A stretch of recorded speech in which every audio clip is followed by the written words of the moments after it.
Boa noite, pessoal. Bem-vindos à Casa República, a terceira Casa República, última mesa da noite.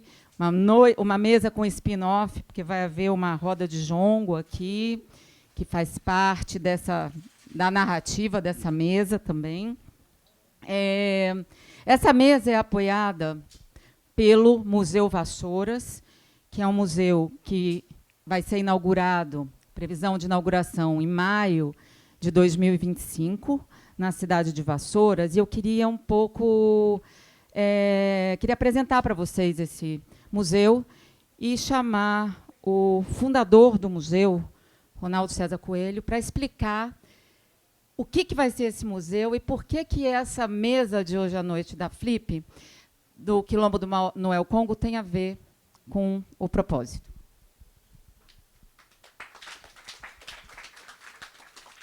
Boa noite. Eu fui advertido que eu tenho 3 minutos para falar de um sonho de 20 anos e de obras dos últimos 6 anos. É o seguinte, Museu Vassouras é fruto de um restauro da Santa Casa de Misericórdia de Vassouras, que foi construído como Hospital de Misericórdia para comemorar a visita primeira e única do imperador em 1848.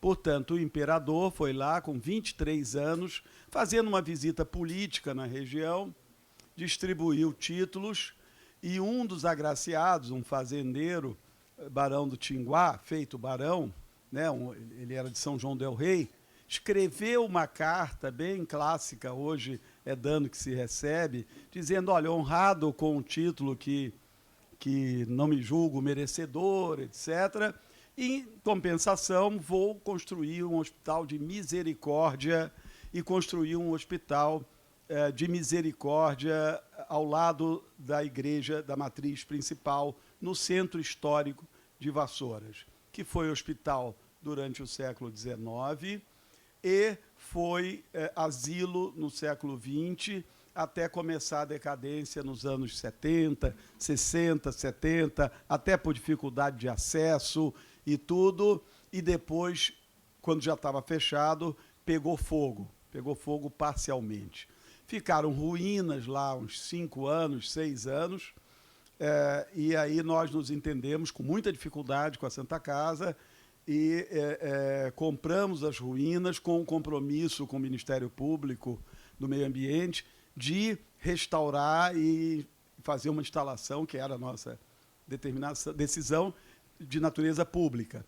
Nasceu, então, 6 anos atrás, as obras de restauro dessas ruínas. Está pronto o museu agora, inaugura dia 30 de maio do ano que vem, com o propósito de servir como museu de identidade. Não é um museu relacionado a nenhuma coleção especificamente, nenhum período de coleção, nada disso. Basicamente, para celebrar a identidade da região. O Vale do Café, de um lado ou do outro do Rio Paraíba, Minas Gerais, São Paulo e o Rio de Janeiro, o Vale do Paraíba Fluminense, foram os grandes, maiores produtores de café, motor da economia do século XIX. No primeiro censo nacional, em 1872, 70% da população era negra. Eram negros ou pardos. Em 1972, no primeiro censo nacional. Portanto, o homem brasileiro mestiço, o homem brasileiro nasceu ali, nos anos 30, nos anos 40, quando começou a explorar, com grande escala, a exploração, a produção de café. Inimaginável hoje. Só lembrando que, naquela época, foi uma monocultura, uma fazenda, 350 plantações, colada na outra, uma colada na outra, só os rios e riachos separando, né? E nada aconteceu. Só lembrando que nos anos 90, outro dia, uma praga acabou com o cacau da Bahia. Portanto, em 1840, não havia informações, não havia remédio, não havia nada, e teve esse plantio, essa monocultura, e ela sobreviveu a todo tipo de ameaça, né? Então, e garantiu a fortuna, sustentou o Império Brasileiro, sustentou, inclusive, a integridade do território, porque quando o Império quis ter uma marinha de guerra, contratar no Chile um almirante irlandês para fundar a Marinha Brasileira, foi lá que fizeram um levantamento de recursos e aí trouxeram o almirante que fundou a Marinha de Guerra Brasileira, que corria o território todo com muito mais rapidez para enfrentar os levantes de independência que nós tivemos, vocês sabem, no século XIX. Então, a integridade do território se deveu muito a essa capacidade financeira, econômica dos barões do café ou daquela região. O museu tem o objetivo de contar a história das pessoas, heróis e heroínas do Vale do Café. É importante a Eufrásia Teixeira Leite, porque foi uma líder feminista que foi embora, voltou em 1930 e deixou toda a sua herança para os pobres da cidade? Sim, mas ela é tão importante quanto Mariana Crioula, quanto Manuel Congo, quanto todos aqueles heróis da etnia que povoaram o Vale do Café. O museu é para celebrar permanentemente, com ações de educação, com ações voltadas à educação de todas as crianças do Vale do Café, uma noção, autoestima, elevar sua autoestima, noção de pertencimento, orgulho por todas as riquezas criadas ali nas praças, nas igrejas, nas fazendas, enfim, todo o patrimônio, todo o legado cultural que existe no Vale do Café. Como cidades mortas, como regiões que o trem não passa mais, pouca gente conhece o Vale do Café. Muito pouca gente conhece o Vale do Café. Mas hoje, com essa capacidade de divulgar, e aqui concluo em 1 minuto, com essa capacidade de divulgar, com a rapidez das comunicações, dos vídeos, o que mudou completamente a comunicação a nível planetário, é muito mais fácil divulgar, contar nossas histórias e fazer do Vale do Café um destino histórico, cultural, que gere emprego, renda, eleve a autoestima da população e seja uma opção realmente de progresso igualitário para toda a região. Muito obrigado. E aí, começamos a mesa. Eu chamo aqui 4 escritores, e cada um vai contar em seu contexto e acho que trazer mais detalhes sobre isso que o Ronaldo estava a dizer. Mário Magalhães, Marina Lourenço, Espírito Santo e Taiguara Ribeiro vão conversar como este livro que nós reeditamos, e vocês que estão aqui receberam nessa bolsa aqui da casa, o Quilombo do Manuel Congo, eles influenciaram aquela região e uma sociedade toda, e o Brasil também, não é? Boa mesa, boa flip.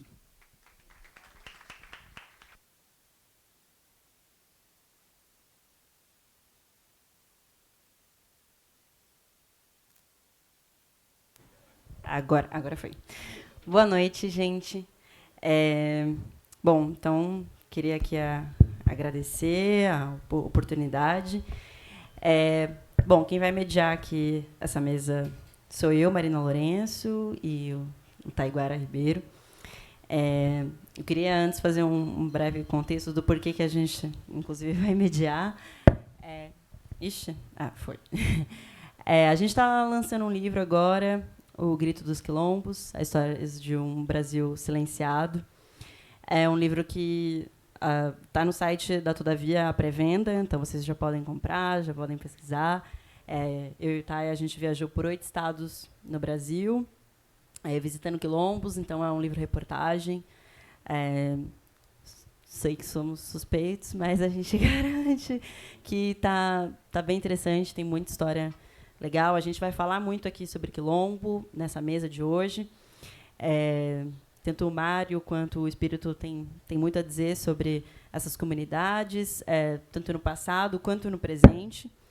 Então, fica aí o convite também para vocês conhecerem um pouco sobre o que eu e o Thay, a gente teve de experiência nos últimos tempos em relação às comunidades quilombolas do Brasil, que são muitas, ao contrário do que muita gente pensa, do que várias pessoas pensam, imagino. São vastas, são plurais. E a gente vai conversar um pouco aqui sobre comunidades quilombolas, sobre quilombos, sobre comunidade negra, movimentos negros, revoltas negras.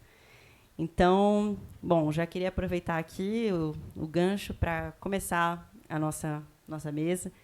Eu vou abrir direcionando um pouco a pergunta para você, Espírito, porque acho que talvez você tenha um pouco mais ali de escopo para falar sobre, mas, Mário, sinta-se também aberto para falar. Nossa mesa, a gente está falando de Manuel Congo, né? Do livro publicado ali pelo Carlos Lacerda.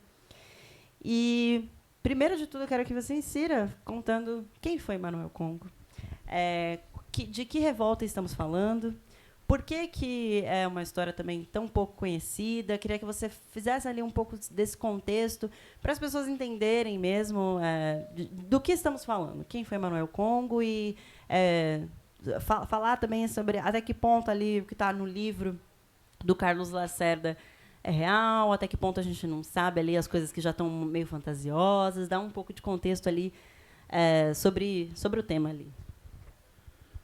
Legal. Olha só, o Manuel Congo era um indivíduo escravizado no Congo, exatamente, né? Mais ou menos numa área entre o sul do Congo e o norte de Angola, né? E nessa época, né, século XIX, iniciando assim a primeira metade, né, era uma região culturalmente única, né? O Manuel Congo chega aqui no Brasil com 2 anos de idade, ele entra pelo Valongo, né, no Rio, caminham a pé, né, esse grupo caminha a pé até chegar em Vassouras, né, aquela região muito rica, né. O Ronaldo falou muito bem sobre esse contexto aí, né, de muitas fazendas, muitos fazendeiros, né. Esse movimento veio depois do fim do ciclo do ouro, né. As pessoas migraram para cá e criaram grandes fortunas. Alguns já vinham com fortunas assim, sedimentadas aqui, né, e investiram nisso aí. Os escravos vieram nesse contexto, né. Em 1838 ocorre uma insurreição, que é o que vulgarmente se chama do Quilombo do Manuel Congo. Eu digo isso porque não houve um quilombo do Manuel Congo, na verdade. Surpreendente isso. O grupo do Manuel Congo que foge é capturado na mata de Santa Catarina, né, no percurso de um trajeto para algum lugar, que não é a mata de Santa Catarina, né.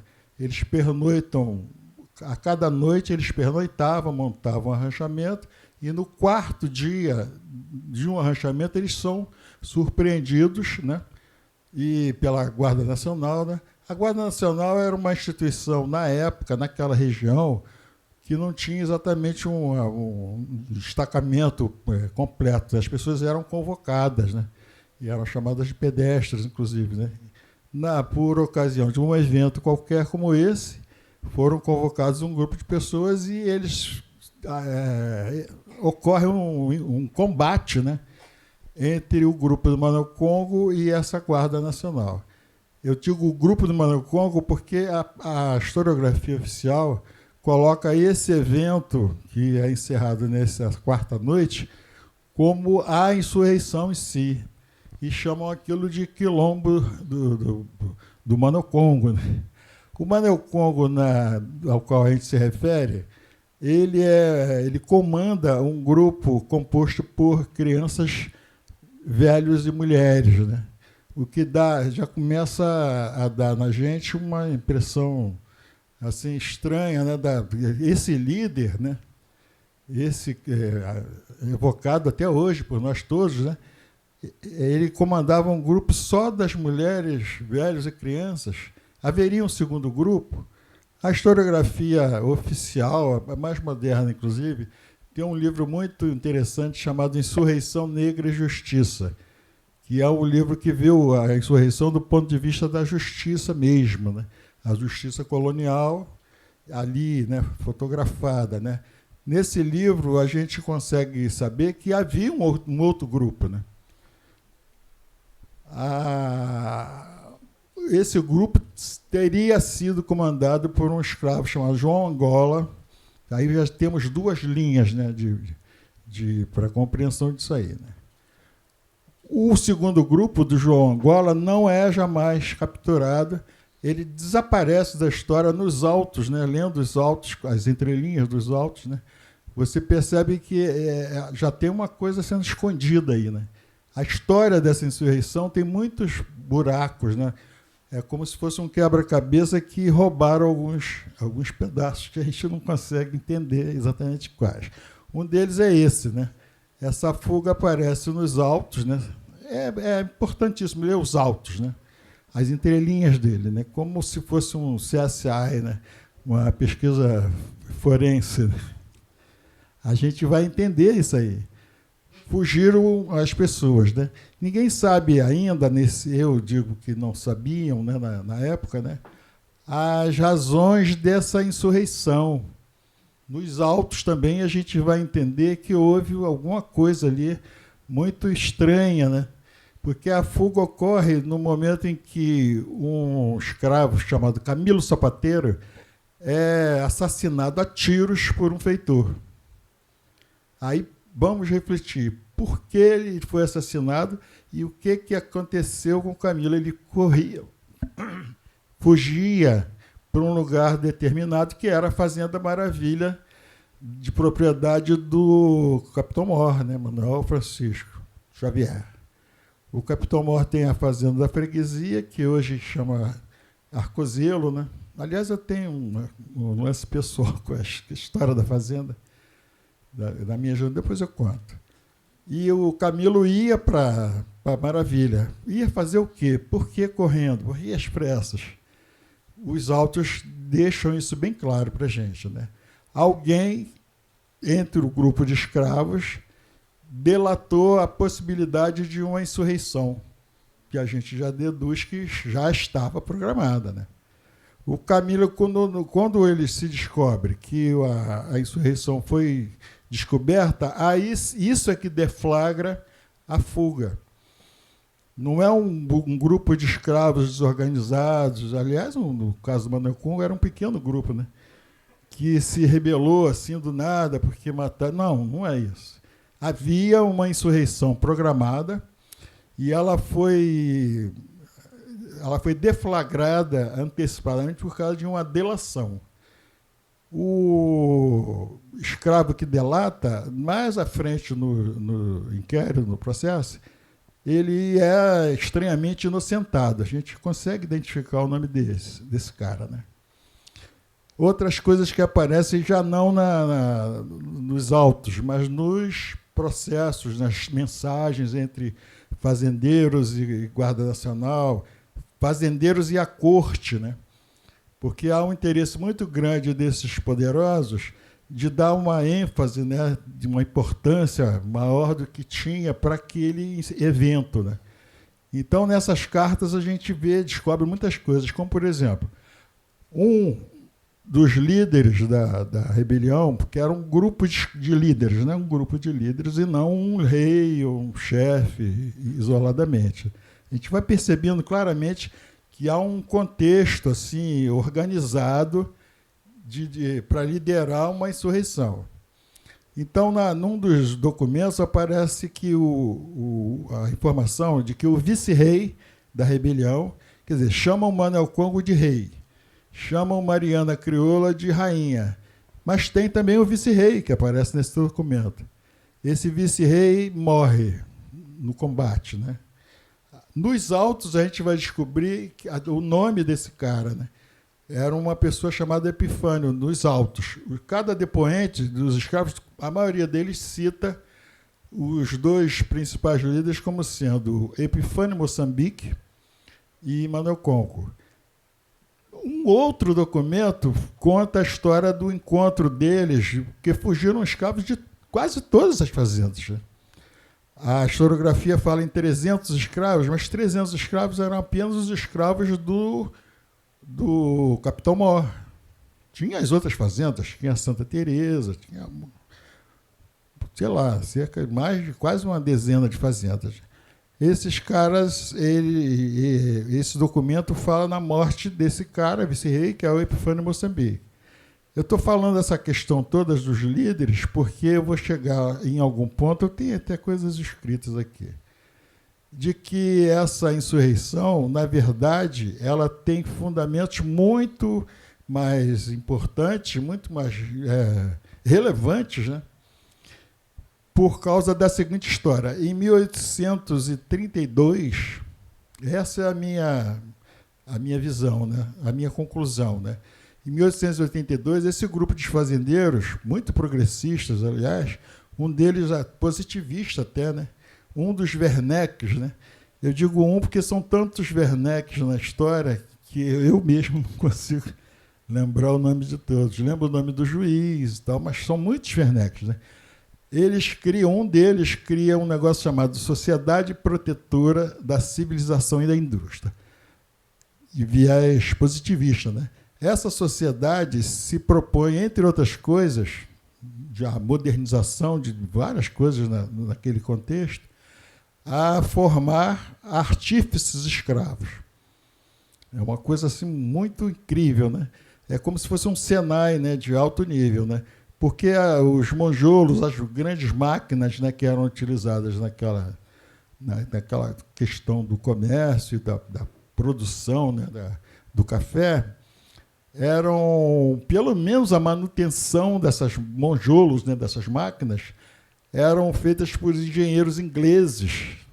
Então, o engenheiro inglês, inclusive, é um personagem assim, muito famoso, né, na historiografia brasileira desse período. Ele é personagem até de peças teatrais do Martins Pena, né, que ocorrem na corte, mas mais ou menos nesse contexto, né? Então, qual era a loucura, o sonho, né? Fantástico, né? Formar escravos, recolher escravos, os mais hábeis e inteligentes, em fazendas, em todas as fazendas, reuni-los para formar ferreiros, marceneiros e caldeireiros, ou seja, operários, escravos especializados. Eu presumo, cheguei a essa conclusão rapidamente, isso é 32, em 38 ocorre a insurreição, né? Muito provavelmente, esses líderes todos, né, eles faziam parte desse grupo, né? Nos autos aparece, todos os líderes, são quase 10, né, desses líderes que aparecem nos autos, denunciados pelos outros escravos aprisionados, né, são ferreiros, ou marceneiros, ou caldeireiros. Então, fica mais ou menos óbvio, né, que essa sociedade promotora da Associação da Indústria deu um tiro no pé. Formou um grupo de pessoas que passou a ter uma certa liberdade, podiam circular na cidade, né? Manuel Congo é um deles, ferreiro. Epifânio Moçambique, ferreiro. São vários. João Angola, esse que sumiu, marceneiro. Então, criou-se aquele caldo de cultura para a formação de um grupo coeso de pessoas que planejaram essa insurreição. A intenção era matar todos os brancos. O que ocorre, então? Eu agora me perco um pouco. É tanta informação. A pesquisa me dá também, não só pelos autos, mas pelo livro do Alexandre Joaquim de Siqueira. Eu vou falar desse cara importante. Esse cara é juiz jovem na época da insurreição. Ele chega em Vassouras, né, já formado, 20 e poucos anos, né, e durante o julgamento é necessário, segundo as leis, né, imperiais, né, era necessário que um condenado tivesse um advogado tutor para pedir clemência ao imperador. Era um protocolo, né? Não se sabe nem se ele pediu. Esse cara se chamava Alexandre Joaquim de Siqueira. Quando chega o julgamento do Manuel Congo, ele está também atuando nesse episódio, né? É a pessoa, provavelmente, que tinha mais informações sobre isso, né? O livro dele se chama... não é um livro exatamente, né? uma monografia, não, algo assim. Esse livro jamais foi publicado, embora o Alexandre tenha entregado para o Instituto Histórico, Geográfico Histórico Brasileiro, os originais. Quer dizer, deveria ter sido. Mas de todos os textos e livros que existem, esse, estranhamente, jamais foi publicado. Eu não sei se o Mauro tem notícia de alguma publicação. Eu, inclusive, não encontrei, né? Por ser um cara desse ramo da justiça, ele tem todas as informações. Esse documento é importantíssimo, né? Eu acho que até no contexto do museu, da criação do museu, esse documento pode até estar em Vassouras, né? Ou está no Instituto Histórico Geográfico Brasileiro, ou está em Vassouras, né? Ele tem todas as informações. Eu tenho aqui... Rapidinho. Vou ligar aqui para ler o negócio.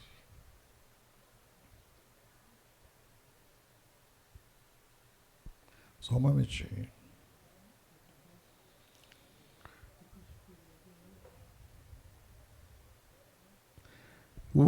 A bibliografia, né, básica disso aí.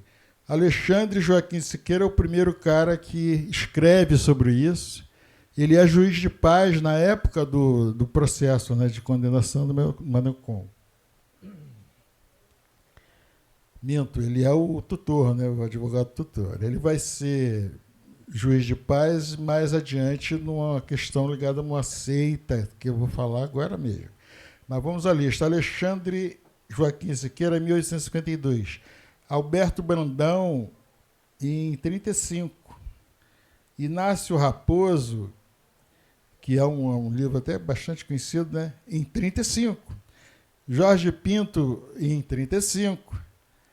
Gustavo Barroso escreve em 37 e 38. Ou seja, muito curioso que nesse pequeno espaço de tempo de anos, né, num ano tão significativo como foi 35, né, o ano da intentona comunista, aquelas coisas todas, né, tantos livros tenham sido feitos sobre essa insurreição. E me causa estranheza também, imagino que eles não tenham conversado entre si, né? Porque a gente tem o Carlos Lacerda aqui na lista, né?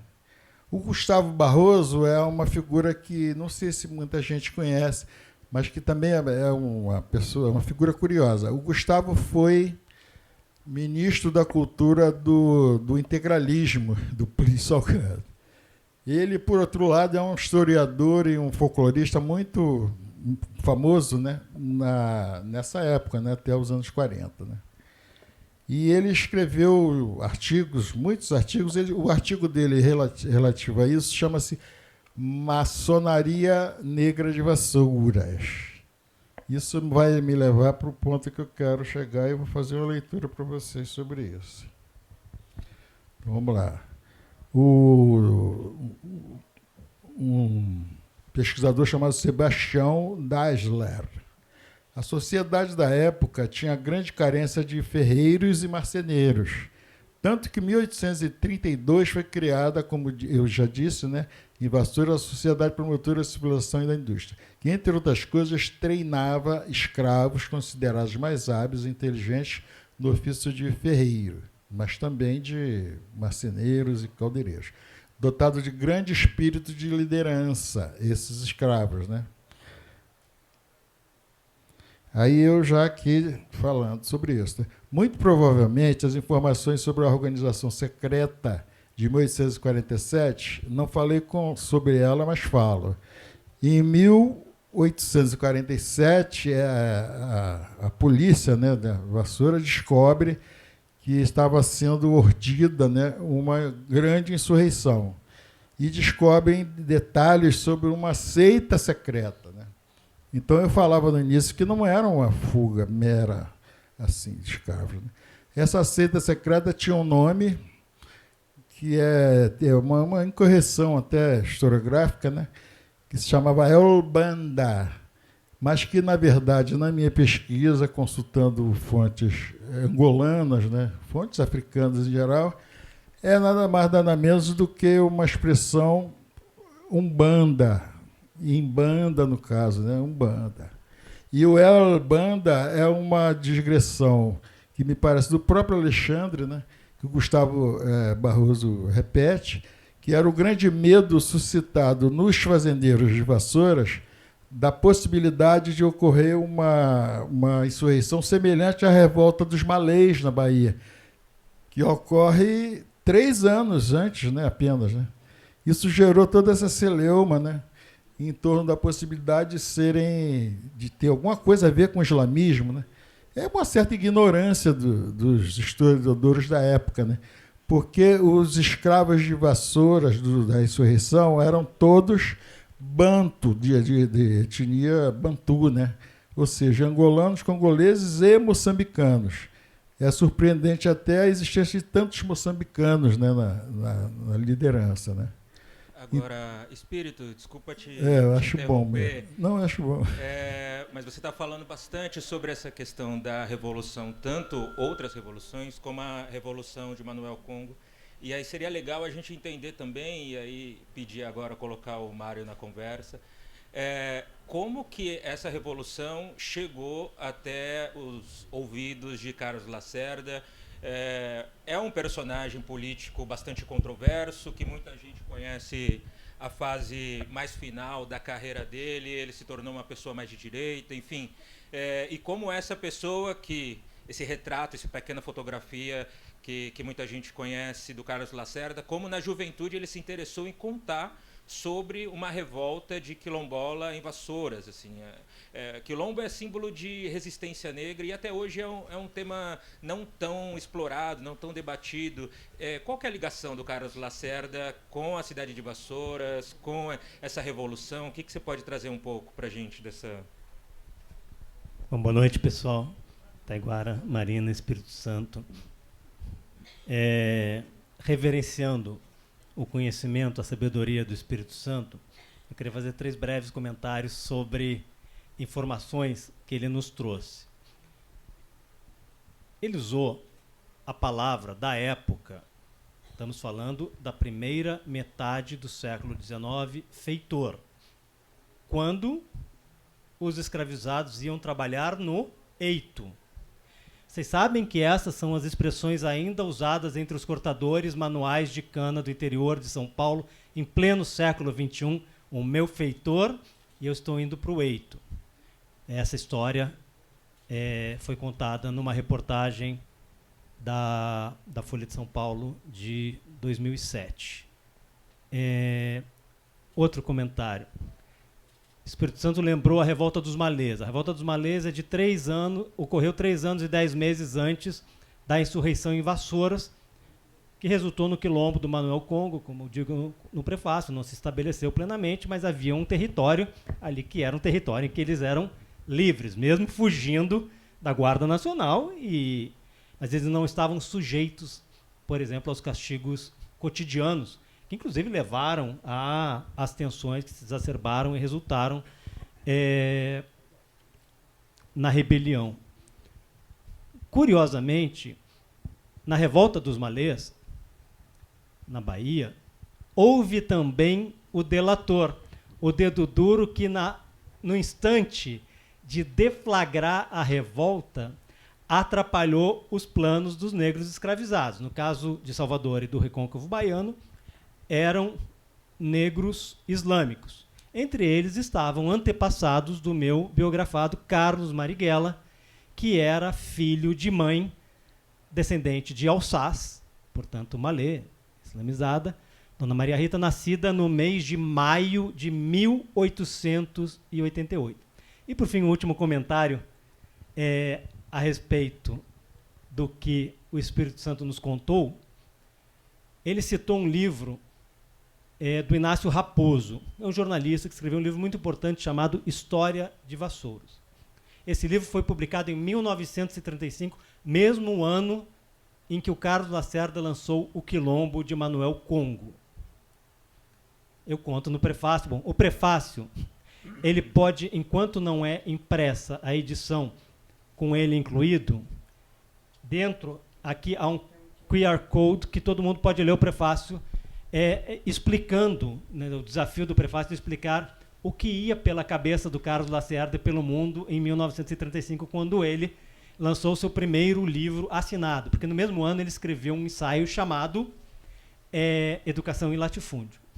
Mas muito bem, havia uma polêmica anos depois, tratando da hipótese do Carlos Lacerda ter surrupiado informações do Inácio Raposo, porque o prefeito de Vassouras era Maurício de Lacerda, o tribuno do povo, um político socialista, pai do Carlos Lacerda.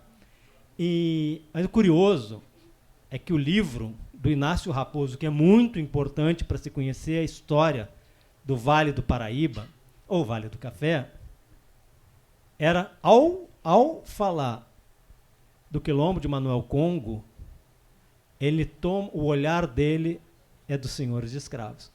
E o livro do Carlos Lacerda toma o lado dos escravizados. Ou seja, cada um conta a história como quer. Em 2019, todos lembramos, a Vila Isabel foi para Sapucaí cantando, abre aspas, na passarela, os herdeiros de Isabel, ou seja, a princesa que nos presenteou com a abolição. Já a Mangueira, numa letra antológica da Manu da Cuíca, cantou, não veio do céu nem das mãos de Isabel. A liberdade é um dragão do mar de Capuí. De Aracati. Pô, eu sou casado com a cearense, que vergonha. Ainda bem que ela não veio.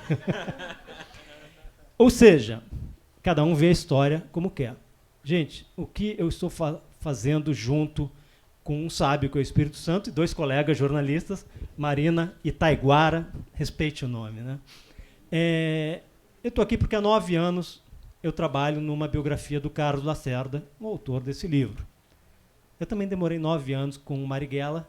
Como eu só vou lançar o primeiro volume do Lacerda ano que vem, tomou mais tempo. Quem acha muito, o jornalista, biógrafo, escritor americano Robert Caro está há 48 anos escrevendo a biografia do Lyndon Johnson. Dos 5 volumes, ele lançou 4. No ano passado, já no nonagenário, morreu o editor dele, né? Porque o último volume terá um novo editor. Então, como eu disse, é o que eu tento fazer no prefácio, e contar um pouco aqui, e, enfim, respondendo a pergunta do Taiguara, o que o Carlos Lacerda tem a ver com a história do Quilombo de Manuel Congo?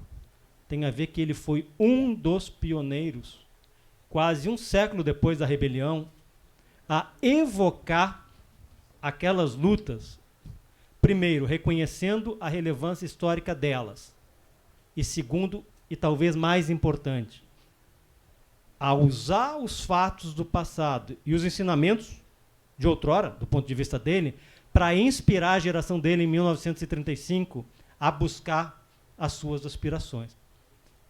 Ou seja, é incrível. Gente, esse livro é absolutamente atual, porque as questões, por exemplo, de desigualdade de que o livro trata, elas são contemporâneas. Vamos lá, o Brasil foi um dos últimos países do Ocidente a abolir formalmente a escravidão. O Brasil continua a ser um dos 10 países do mundo com renda mais desigual. Então, quando o Museu Vassouras edita esse livro inicial do Carlos Lacerda, o que ele, além de difundir o conhecimento, difundir história, o que ele está propondo, provocando, é a seguinte questão: o que nós podemos aprender com a luta daqueles escravizados para buscar uma sociedade menos indecente? Isso que cada vez eu acho mais utópico, a gente chegar a uma sociedade decente. E por quê? E o que o Carlos Lacerda tem a ver com vassouras? Bom, até poucos meses atrás, na Wikipédia, o verbete Carlos Lacerda começava: nascido em Vassouras. Estava errado, mas não estava, porque na certidão de nascimento dele está Vassouras. 30 de abril de 1914. Mas era uma tradição do avô, nascido e criado em Vassouras, o ministro do Supremo Tribunal Federal, Sebastião de Lacerda, registrado toda a família em Vassouras. O Carlos Lacerda nasceu numa casa na Rua Alice, no bairro de Laranjeiras, rua que mais tarde seria celebrizada por 3 prostíbulos que marcaram época no Rio de Janeiro. Até os 12 anos, e mesmo até a idade adulta, a juventude adulta, o Carlos Lacerda frequentava Vassouras, mais precisamente o Distrito de Comércio, que a partir de 1931 passou a se chama Distrito de Sebastião de Lacerda, porque lá o avô dele tinha uma chácara, que alguns chamam de fazenda. Eu consegui um documento do espólio e descobri que a chácara tinha 21 alqueires mineiros, entre 101 e 102, arredondando 102 hectares. Minha cabeça funciona com hectare, digamos, mais contemporânea. 102 hectares é um minifúndio que nenhum movimento, a começar pelo MST, defende repartir terra. Era uma chácara de mangueiras, sobretudo, que um ministro do Supremo, tido, e tudo leva a crer que era verdade, como homem probo, honesto, criava as mangas dele para vender, desde o trem, que a linha do trem para Belo Horizonte passava pela chácara, até em 2 lojas muito chiques de frutas no Rio, que ficavam nas redondezas da Confeitaria Colombo e da Casa KV. O Carlos Lacerda costumava lembrar o seguinte: ele só viu o avô dele ser, ele não chegou a chamar desonesto, mas assim, não muito honesto, ao embalar as mangas, porque ele botava as piores mangas embaixo e as melhores em cima. Mas se ele não fizesse isso, eu desconfiaria que o ministro, que era um homem meio soturno, era um masoquista também, né? A gente mostra o que tem de melhor. E então, o Carlos Lacerda, ele vive muito, passa muito tempo nessa chácara. E nessa chácara, ele vai ouvir as histórias de tia Claudina. Quem era a tia Claudina? Era uma funcionária que ficava moendo café na cozinha e contando as histórias das maldades que ela testemunhou no tempo em que ela era escravizada numa fazenda de café do Vale. A babá do Carlos Lacerda se chamava Clara de Freitas. Era uma mulher negra que foi marcante na vida dele. Eu não botei no prefácio, mas eu conto aqui. Clara de Freitas escreveu memórias. E lembra muito a Carolina Maria de Jesus. E a Clara Freitas foi quem educou o Carlos Lacerda, porque a dona Olga, mãe dele, por uma série de motivos, meio que entregou a babá, que contava muitas histórias para o menino, a educação dele. O Carlos Lacerda, quando chega em 35, eu abro o prefácio contando o seguinte: nos dias em que ele estava lançando o livro, houve uma cerimônia no Centro de Defesa da Cultura Popular, em que ele fez uma palestra sobre Langston Hughes. Não sei quem já ouviu falar aqui. Langston Hughes é um grande poeta negro americano que foi um dos 2 líderes do movimento Renascimento do Harlem. Nesse mesmo evento, o Lacerda recitou poemas do Hughes e ele ainda tinha dificuldade com o inglês, né? Porque ele vai aprender inglês em Cana, em 37, né? Colocado em Cana pelo Getúlio Vargas às vésperas. Bom, nos governos do Getúlio ele foi em Cana umas 5, 6, 7 vezes, né? Iria depois até a ditadura, né? Seria preso no dia seguinte ao AI-5, em 68, e passou a vida traduzindo poemas do Hughes. Além do interesse dele pela cultura negra, havia algo mais. O Langston Hughes, talvez o poema mais famoso dele se chame The Negro Speak of Rivers. É um poema que ele compôs andando pelo rio Mississippi.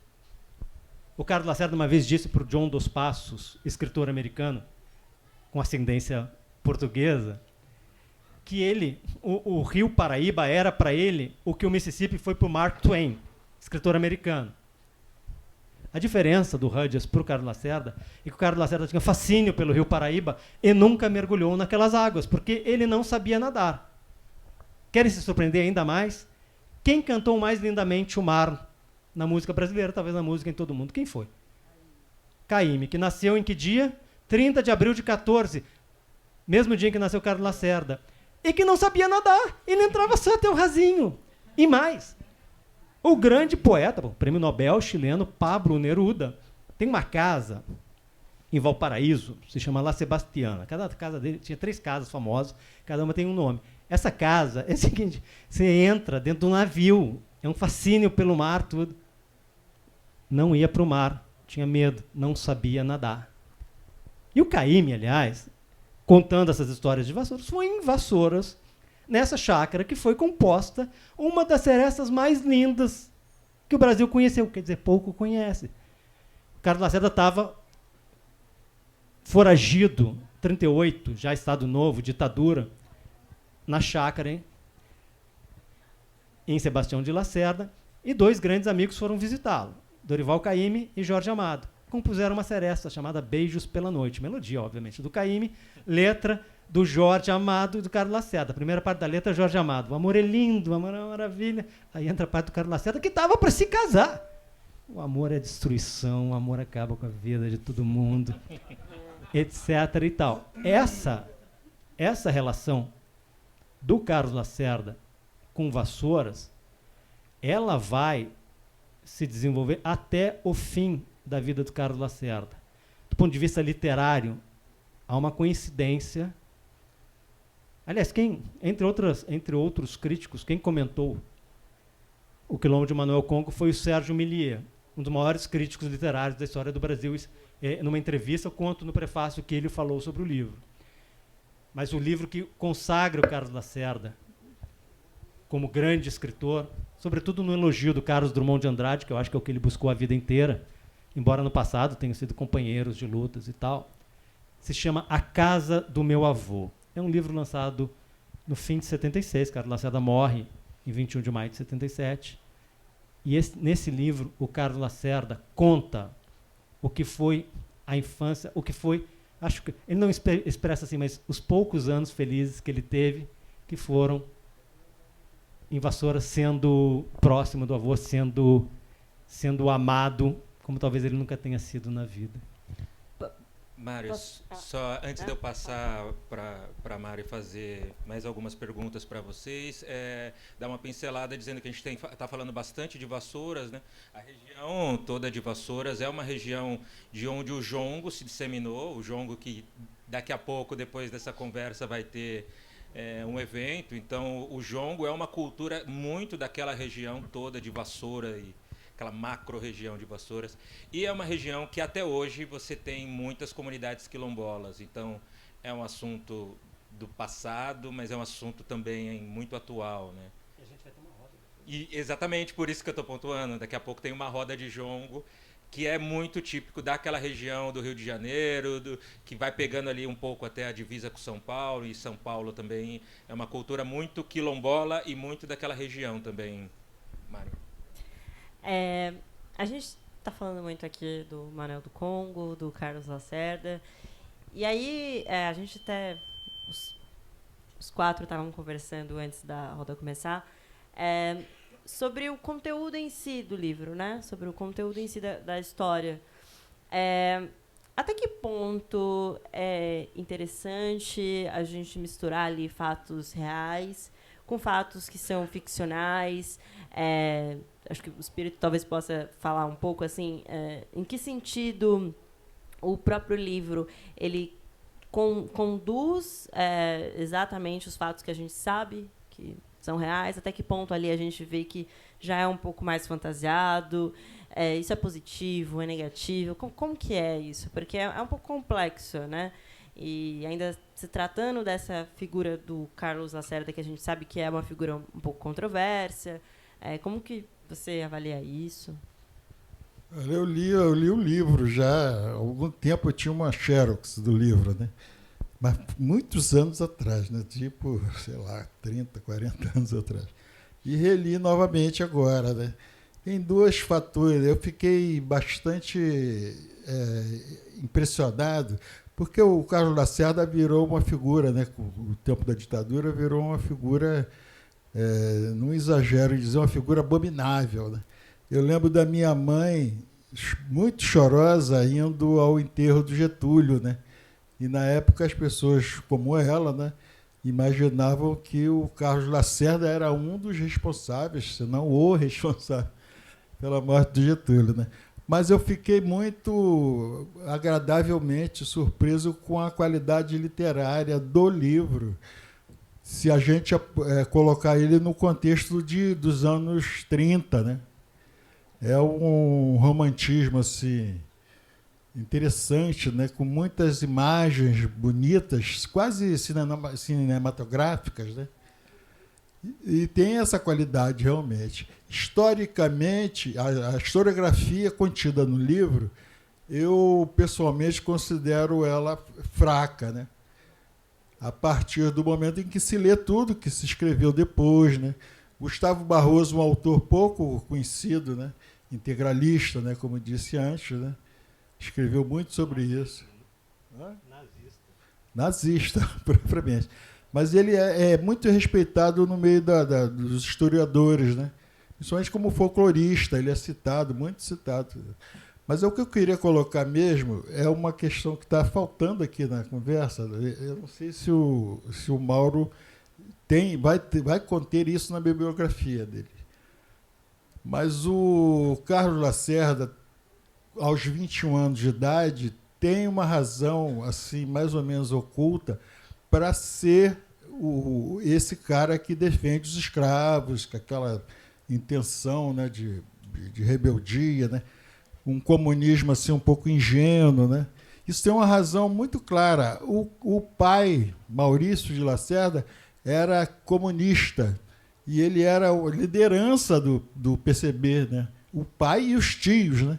Com toda certeza, é esse comunismo ingênuo que aparece no livro do Carlos Lacerda, é a influência do pai. E mais um detalhe curioso, que eu não sei se vai constar na biografia do Mauro, que é o nome completo do Carlos Lacerda. Entrega tudo para a gente sobre esse dado. O nome deles é Carlos Frederico Werneck de Lacerda.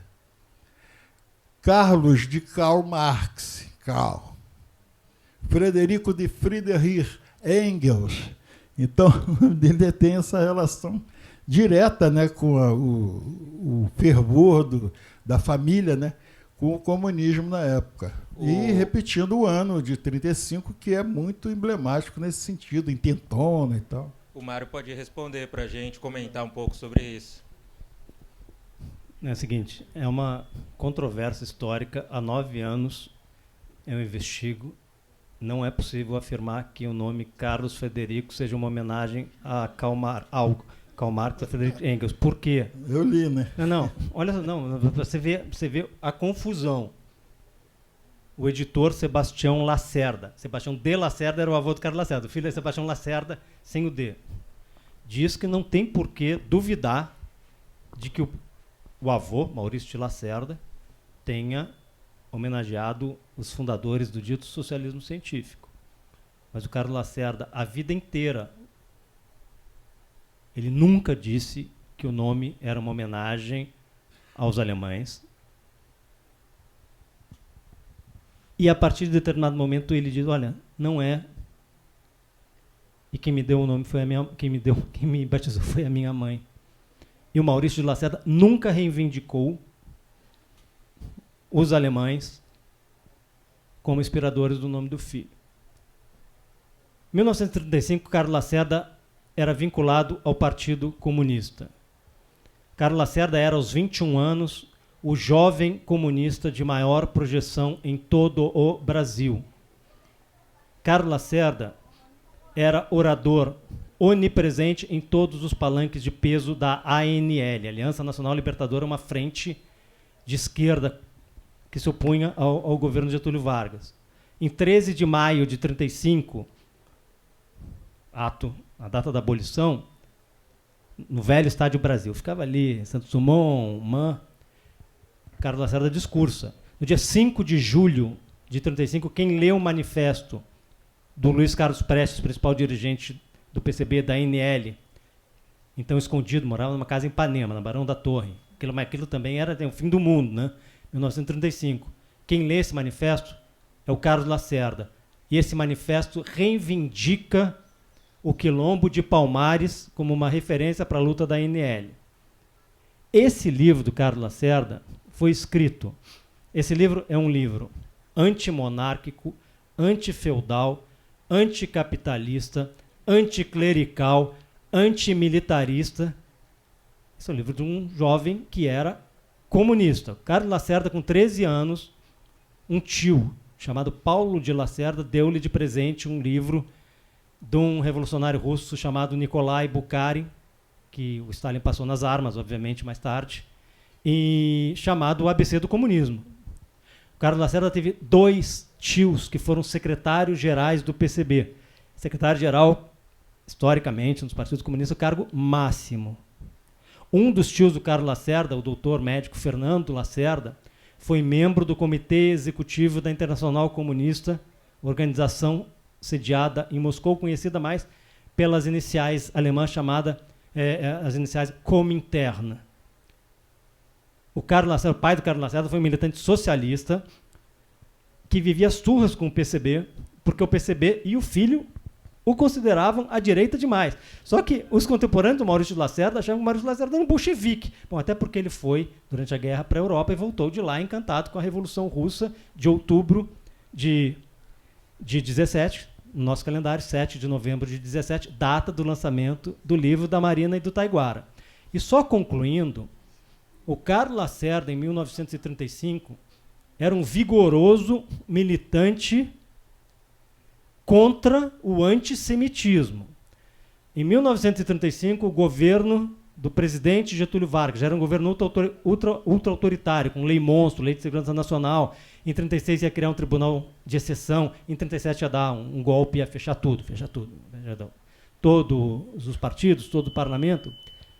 O governo Getúlio Vargas expulsou uma imigrante comunista romena, judia, chamada Jenny Gleiser. No prefácio eu não resisti, eu roubo algumas linhas da atenção dos leitores, o que foi um editorial no alto da primeira página do jornal chamado Amanhã, da ANL,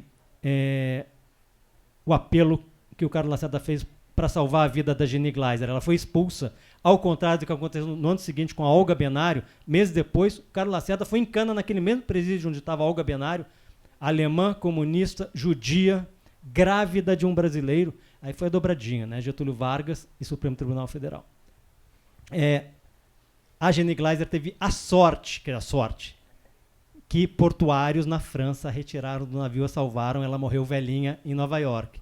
Ela deixou no Brasil uma irmã chamada Berta Gleiser Ribeiro, foi uma grande antropóloga e foi esposa do Darcy Ribeiro. E, gente, 1935 já está no auge o movimento pró-eugenia no Brasil. Pró-eugenia tinha uma liga, eu cito, isso tudo está no prefácio, mas tinha uma liga dirigida por um médico chamado Renato Kell, que dizia que a grande inspiração dele era a Alemanha nazista. Os nazistas não inventaram a eugenia, mas a promoveram. A eugenia era uma ideia, o problema era a prática, a aplicação prática de purificação, entre aspas, das raças. E o Carlos Lacerda combateu bravamente. O presidente Getúlio Vargas, muitas vezes a gente não vê nos livros, né, discursou dizendo: temos que tornar este país mais eugênico, purificar a nossa raça. O presidente Getúlio Vargas, no início dos anos 40, proibiu a uma circular do ministro da Guerra, chamado Dutra, Eurico Gaspar Dutra, proibindo que homens negros fossem admitidos para a academia militar. As circulares secretas do ministro do Exterior, Oswaldo Aranha, a história do Oswaldo Aranha é ambígua, não é unilateral. Elas vetavam ou restringiam a entrada de imigrantes judeus, japoneses e negros no Brasil. Gente, essa é a história. Esse Gustavo Barroso, que é um personagem realmente, o Espírito Santo tem toda a razão, muito importante. Era um antissemita alucinado, membro da Academia Brasileira de Letras, que ia para as puxada 5 hoje, né? Para as reuniões da academia, vestido com a farda militar da ABL, da Associação Brasileira, da AIB, Ação Integralista Brasileira, organização contra a qual o Carlos Lacerda se dedicava a combater. Então, quer dizer, esse é um livro do militante, assim, é um militante comunista. Depois, o Carlos Lacerda, como o Taiguara lembrou no início, ele iria renegar boa parte das ideias dele, mas, por isso, se não me ofereçam um santo para biografar, eu vou achar chatíssimo. O Carlos Lacerda, que foi um militante, que eu falei, o jovem comunista de maior projeção nacional, se torna, nos anos 50, o anticomunista mais brilhante do país. De 1966 a 68, ele organiza uma frente contra a ditadura, que era uma mesa que tinha 4 pés. Carlos Lacerda, os ex-presidentes João Goulart, Juscelino Kubitschek, e também, muitos livros não contam, o PCB, o Partido Comunista Brasileiro. Carlos Lacerda participa do golpe de 64 e no dia seguinte, ao AI-5, Carlos Lacerda vai para a cadeia, aquele quartel que hoje é da Polícia de Choque, ali no Rio, chamado Frei Caneca, que ele tinha frequentado como governador. Então, bom, aí é uma outra história, que é o governo Carlos Lacerda, fica para uma outra oportunidade. Mário, deixa... Mas faz sentido, né? A inspiração de Carlos, aos 21, ser o comunismo. E a inspiração da família, dos tios, o pai também. É só isso que eu queria deixar claro. Né? Só uma coisa, Taiguara, é o seguinte. Esse avô do Carlos Lacerda, ele não era comunista. Ele votou como ministro do Supremo Tribunal Federal a expulsão de militantes anarquistas. Mas ele peitava a maioria do Supremo, por exemplo, defendendo a reintegração de indisciplinados da escola militar. Mas só para vocês terem ideia da influência deste homem, que é Vassouras, do início ao fim, quando ele foi, contava para o Ronaldo pouco antes, em 1912, indicado ao Supremo, no Supremo só se dizia, ali, fica ali na Cinelândia hoje, onde é o Centro Cultural de Justiça Federal, e lá vem o juiz da Roça. A Roça era Vassouras.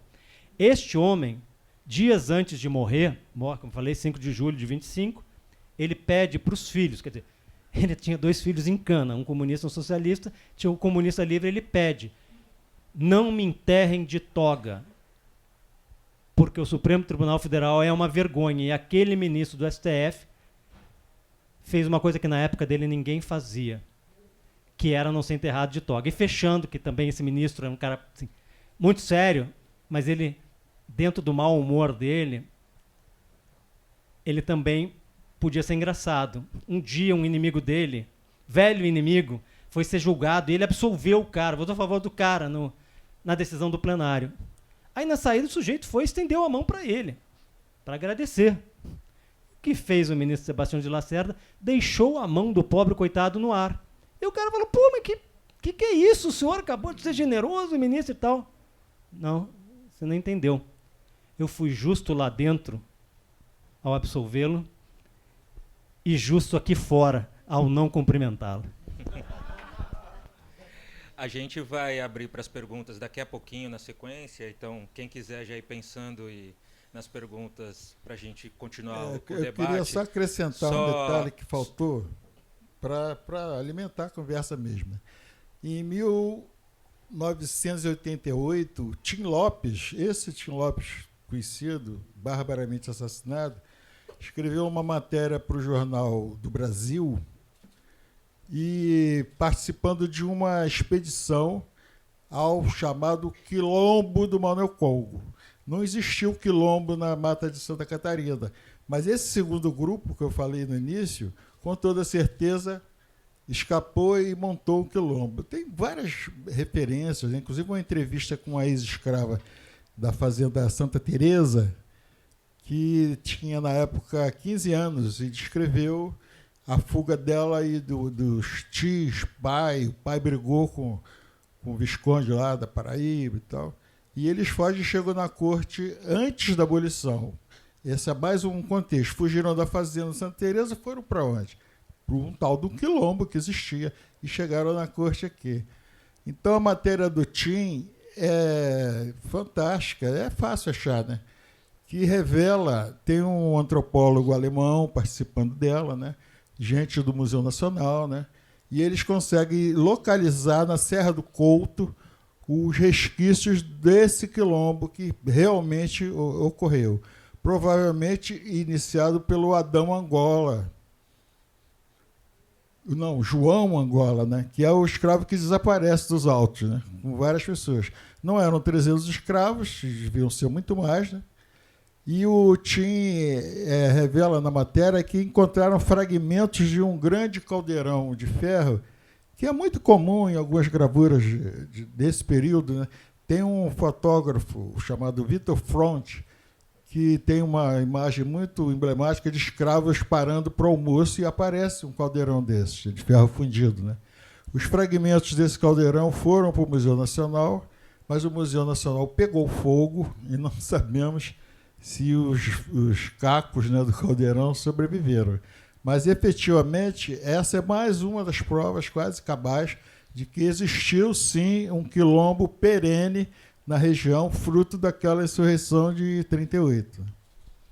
Antes da gente ir para as perguntas, para se ter uma ideia do tamanho do que a gente está falando, somente em 2022 o Brasil realizou o primeiro censo quilombola, que mostrou que o Brasil tem 1,3 milhão de pessoas que se autodeterminam, se autoidentificam como quilombolas.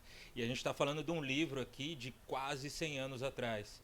Então, para a gente ter uma dimensão, eu gostaria que vocês fizessem um resumo bem breve da opinião de vocês, do tamanho, da importância disso, do que a gente está discutindo aqui, qual que é a importância, o tamanho. E é um assunto que começou lá no passado, mas que ele tem uma ligação total com hoje, e aí ainda hoje é pouco debatido. Então vou pedir para o Mário dar uma breve pincelada antes da gente ir para as perguntas, e depois o Espírito Santo também. Claro. Que tem tudo a ver com isso.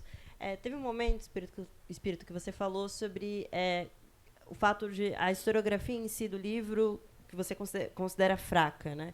E aí acho que tem tudo a ver com o que o Taiguara está perguntando agora, que é qual a importância, então, também desse livro, mesmo com esses moldes dessa historiografia que a gente tem?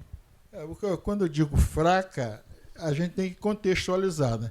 A gente contou ali mais ou menos uns 5 livros também escritos na mesma época, no mesmo lugar, e todos eles têm essa fragilidade, né?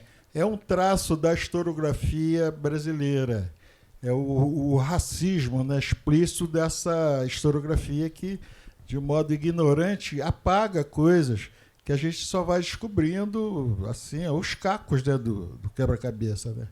Então, na questão do Carlos Lacerda, ocorreu a mesma coisa. Não seria factível que um cara de 21 anos, em 1935, tivesse... Ele não tinha nem dados, né? Nenhum deles tinham dados assim, certeiros, né? Comprovados, né? Dessa questão. Embora o material do Alexandre Joaquim já existisse, mas eles não tiveram acesso, alguns poucos, né? Todos citam Alexandre Joaquim de Siqueira, todos citam. Aí eu vou enfatizar aqui a necessidade de se resgatar esse material, porque ele é muito importante para a história, não só de Vassouras, como do Brasil como um todo. Porque ele narra coisas, a questão da seita secreta é muito importante. Não era um bando de escravos dispersos que... Não era isso, era uma organização secreta com questões bem relevantes, né, levantadas, né? Então, a fragilidade historiográfica do livro do Carlos Lacerda não é só dele, é de todos os outros, inclusive do Inácio Raposo, do Alberto Brandão, que era um jornalista, se não me engano, editor daquele jornal vassourense, né? Então foi nesse sentido, foi bom você perguntar para mim corrigir. Não é um erro do livro do Carlos Lacerda, é um erro de toda a historiografia, não só sobre o quilombo do Manuel Congo, o quilombo da Serra do Couto, o quilombo daquela região, fruto daquela insurreição, mas de toda a história do negro do Brasil. Ela tem muita coisa. Eu espero que o museu se atente para isso, né? Porque não são só os barões, né? Tem muitas questões ali ligadas a esse contexto de escravos do Congo, de Angola, que formam a cultura daquela região, né? Mário, e aí a gente já Então vai pras temos um perguntas. problema historiográfico, sim, e provocado por isso. O racismo estrutural brasileiro afeta a historiografia e apaga certas coisas que não podem ser apagadas. O que o Espírito Santo está falando, gente, a diferença que foi as informações que eu tive, voltando a um outro biografado meu, do Carlos Marighella, as informações sobre o pai dele, que era um italiano branco, seu Augusto Marighella, eram fartíssimas, documentais. Para recapitular documentalmente a história da Dona Maria Rita, a mãe negra do Marighella, foi muito mais difícil. É desigual, ou seja, só, né, eu endosso, né, a tua preocupação em se contar plenamente a história, sobretudo de quem não teve a oportunidade de deixar registros ou que não foram objeto de interesse igual ao dos, bom, no caso, a época era dos senhores de escravos. Uma observação, gente, este livro é um livro de ficção. Ele é baseado numa insurreição negra, mas é um livro de ficção. A Marina fez uma pergunta interessante, quer dizer, uma pergunta legítima. E, na verdade, é uma pergunta decisiva para a narrativa e para o jornalismo. Vale a criação, quer dizer, inventar ou não? Quer dizer, a questão central é a transparência com o leitor. Eu estou oferecendo um livro que é de não ficção, portanto, eu não vou inventar fala, fato, pensamento e sentimento, ou eu escrevi um livro de ficção baseado em fatos reais. Carlos Lacerda, ele deixa claro, deixa evidente isso. Outra coisa, eu peço a tua licença, porque é o seguinte, a história é uma coisa muito doida. No prefácio, eu apresento quem era o Deus do Carlos Lacerda aos 21 anos. Acho que até ele morrer continuou sendo. Eu não falei o nome dele aqui. Mas a filha de uma atriz, está aqui a filha de uma atriz que trabalhou na adaptação da obra suprema desse amigo do Carlos Lacerda. Esse amigo do Carlos Lacerda se chamava Mário de Andrade. E eles eram dois passionais alucinados. Eles eram muito amigos, mas eles tinham uma relação na base da chantagem emocional. Então, eu publico no prefácio um breve trecho do que é o Carlos Lacerda, com 21 anos, dizendo para o Mário como vai ser a Revolução Proletária. Esse era o Deus do Carlos Lacerda, que é um cara que, ainda na faixa dos 20 anos, vai adaptar para o Rádio Teatro em São Paulo, junto com um grande escritor chamado Paulo Mendes de Almeida, contos de 3 cariocas negros. Machado de Assis, Lima Barreto, que ficou internado na escola onde a Ilana é professora, eu fui aluno, a Escola de Comunicação da UFRJ, e o João do Rio, que é o autor homenageado aqui da Flip. E, fechando, é o seguinte, eu tomei muito cuidado. É óbvio que o Carlos Lacerda, jovem, branco, embora tivesse ascendente negro de pele clara, é óbvio que ele expressava a raça e a classe da qual ele vinha. Ele, na faixa dos 20 anos, eu contei, os contistas, né, ele adaptava contos da literatura universal. Escolheu, entre outros, esses 3 craques. Mas ele adaptou o Sítio do Pica-Pau Amarelo, junto com Edgar Cavalheiro, biógrafo do Monteiro Lobato. Aquilo ali, sem nunca ter em vida, problematizado o racismo escancarado nas páginas do Sítio. E problematizou os Sertões, em que o Euclides da Cunha simplesmente fala em raças superiores, raças inferiores, e o Carlos Lacerda escreveu que ele não foi racista. Eu sei que não é algo muito simpático, mas eu nunca tive a vocação para o Instituto Rio Branco, por isso eu fui para a ECO. Não, só fechando, o Euclides da Cunha já foi autor homenageado da Flip. Euclides da Cunha, na obra suprema dele, foi escandalosamente racista. Eu proponho que se proíba os Sertões, mas tem que saber o que se está reverenciando, né? Perfeito. Só para a gente trazer o pessoal para participar, vamos abrir para as perguntas.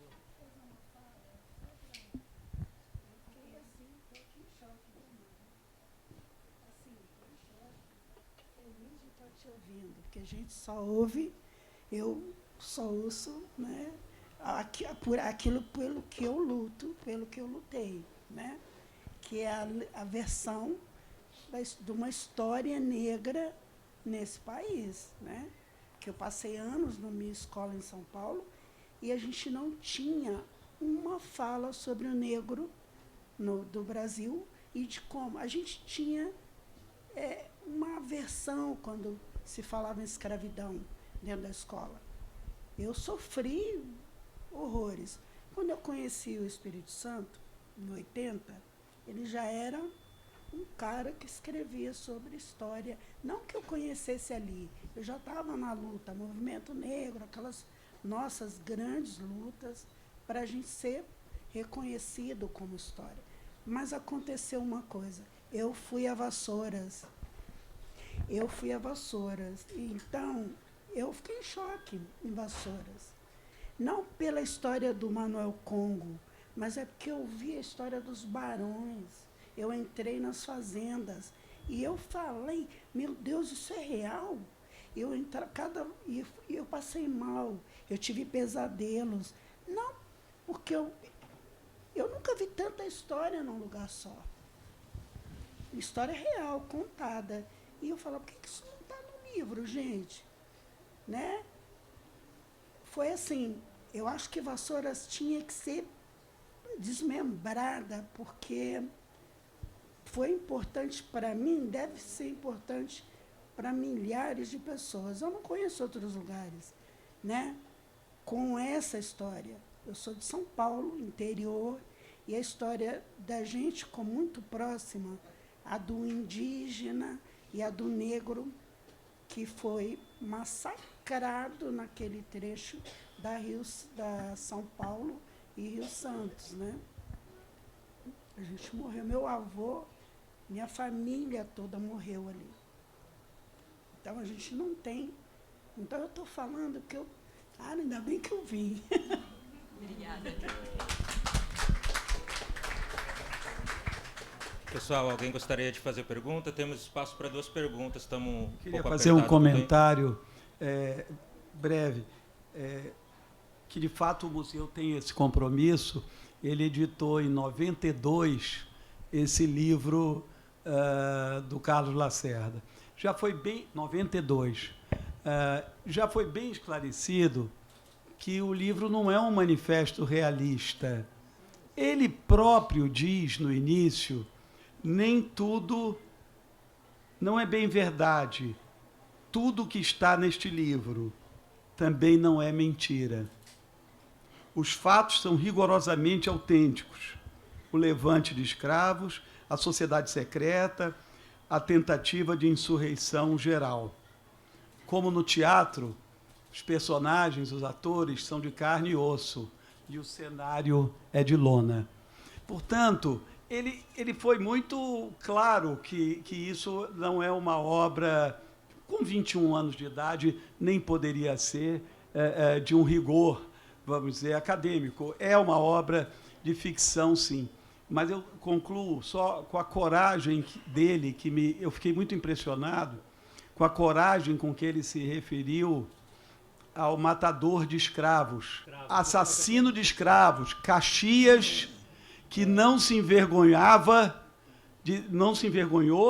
de ser um assassino de escravos, porque Caxias chegou um dia atrasado, então tenente-coronel, ele subiu pela Serra da Estrela e chegou um dia atrasado. Já haviam matado diversos escravos, já estava preso Manuel Congo, Mariana Crioula. Ele entrou com Manuel Congo na vila de Vassouras. Ele entrou com Manuel Congo amarrado na vila de Vassouras. Dali ele foi promovido a coronel e foi matar escravos no Maranhão. E depois foi envenenar paraguaios na Guerra do Paraguai. E reprimiu os farroupilhas. E ele, Lacerda, com 21 anos, dizendo isso, olha, em 1935, quer dizer, Caxias, o patrono do Exército, que é um assassino de escravos, teve orgulho de ser assassino dos escravos. Mas eu li isso tudo, inclusive a Ana fala, o que eu achei elogioso no livro é exatamente a qualidade literária enquanto ficção. Mas o que eu quis dizer é que essa bibliografia toda, há uma falha em todos, não só no Lacerda. E é óbvio que ele não tinha como, não tinha dados e tinha 21 anos de idade, era natural que fosse. Quer dizer, o livro não se propõe a ser uma história real, né? Mas falta esse dado historiográfico em todos os escritos dessa época, inclusive o dele, é importante. Nós assumimos o compromisso, todas as sociedades... Isso aí, aliás, maçonaria é um conceito maluco do Gustavo Barroso. Não tinha nada a ver com maçonaria. O Maurício de Lacerda, o pai socialista do Carlos Lacerda, era maçom. Isso é uma coisa realmente muito, muito louca. Gente, só fazer um comentário, não vou dar nomes. Não sei se... Cuidado. 15, 20 anos atrás, um homem esclarecido passou para um saudoso jornalista a informação, ou alguém passou, que queria relançar o Quilombo de Manuel Congo. O jornalista, muito sagaz, ótimo, Ricardo Boechat, informou, nesse livro, Carlos Lacerda chama o Duque de Caxias de assassino de escravos. Essa nota do Boechat gerou uma reação de segmentos militares coordenados por uma organização que eu não vou promover aqui, contrária, eu falei, se puder dizer nome, eu digo, contra a publicação. Quer dizer, são coisas que então, são atuais. E mais, esse livro, ele tem um tanto de maldito. Por quê? Eu estou falando disso. Bom, vamos lá, o Grupo Guararapes fez uma ampla campanha tentando impedir que as pessoas conhecessem o que o Carlos Lacerda escreveu aos 21 anos. Mas o Carlos Lacerda, gente, desde dezembro de 65, ele tinha editora. Ao morrer, ele tinha 2 editoras, Nova Aguilar e a grande Nova Fronteira, uma grande editora. Ele republicou escritos dele de juventude, quase tudo. Carlos Lacerda nunca republicou o Quilombo de Manuel Congo. Ou seja, esse é um livro que... Em 99, um filho, Sebastião Lacerda, do Carlos Lacerda, publica uma 2ª edição, e a 3ª vem agora, né, sai agora no século XXI, depois, que é um livro que ele é perturbador para todo mundo que defende uma série de ideias, né? Mas é incrível, eu queria só contar essa história do Grupo Guararapes. Bota lá, Grupo Guararapes, o Quilombo de Manuel Congo, e ainda diz, queria ver se Carlos Lacerda vivo ia querer republicar. Não, ele não quis. Mas é um direito social conhecer o que as pessoas pensavam, escreviam e diziam. Gente, a gente está com o horário super apertado. Infelizmente, a gente vai ter que encerrar. O debate está muito legal.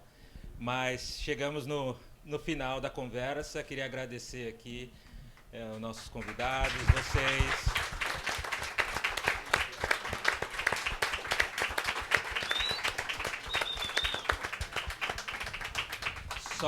Só reforçar o convite da Marina. A gente também está lançando um livro que vai falar sobre o assunto dos quilombolas atuais. Então, já está em pré-venda. Dia 7 chega às livrarias, chama o Grito dos Quilombos. E, mais uma vez, agradecer quem ficou aqui acompanhando com a gente a conversa. Essa mesa linda, a conversa fluiu e a gente nem viu o tempo passar. Obrigado, gente.